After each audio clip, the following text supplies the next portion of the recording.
Hi, I'm Will Wright, and my email is willwright@scutcatholic.com.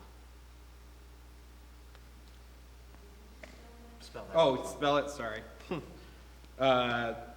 Will Wright is WILLWRIGHT at Scut Catholic, SKUTTCATHOLIC.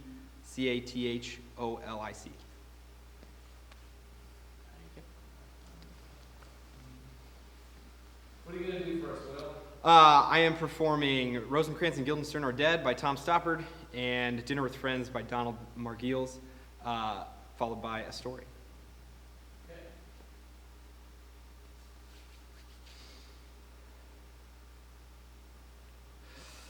Let us assume that they are going to kill him. It would be well within our range to assume that he is a man. He is mortal, and consequently he would have died anyway, sooner or later. Or to look at it from another perspective, he is just one man among many. It would be well within reason and convenience to kill him. But what is so terrible about death? As Socrates so philosophically put it, it is illogical to fear death, because we don't know what it is. It might be very nice.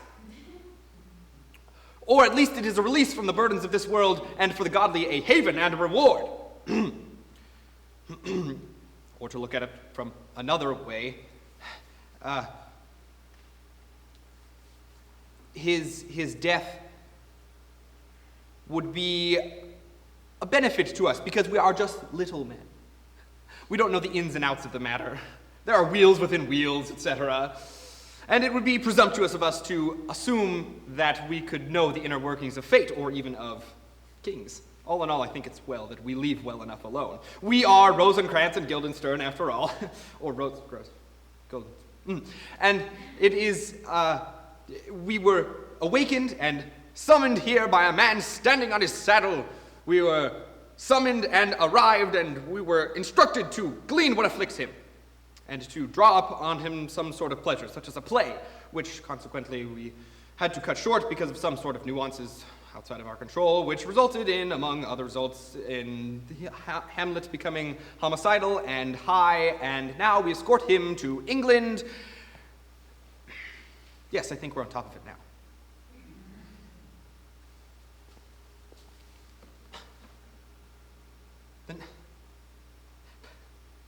So after all these years, Tom, all those years, all the hours of videotape, us raising our kids together, you were all just being a good sport? Then what, Tom? I don't get it. I was there as well as you. I was a part of that miserable life you were leading. I thought we were all just sharing our lives together. I thought we were just sharing our humdrum little existences, and now you tell me that you had an eye on the clock and a foot out the door. No, it's not that simple, Tom.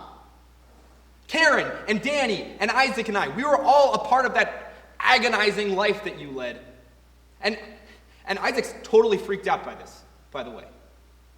And so when you repudiate your entire adult life, which is essentially what you've done, you spend years building something that's precarious even in the best of circumstances, and you fool your friends. You had us fooled. You lied to us. It's like when Danny and Isaac they play with their Legos and they spend hours building, and then they squabble and negotiate, and they'll do it, and they'll build this great city, and then they won't even take time to appreciate it. They'll just stand back and just blow the whole thing apart. The whole damn thing. I am a teacher. I'm a first-year high school teacher, and I'm thinking that after next year, it's going to be my last year because I just see the kids. I see them so stressed out and so overworked, and the teachers putting so much pressure on them and by their parents and on themselves. Like, I got to get into a good school. I I gotta have good grades so that I can make the baseball team, so that I can, whatever. And I see these kids, they just are so stressed and they don't have any time to enjoy their lives. And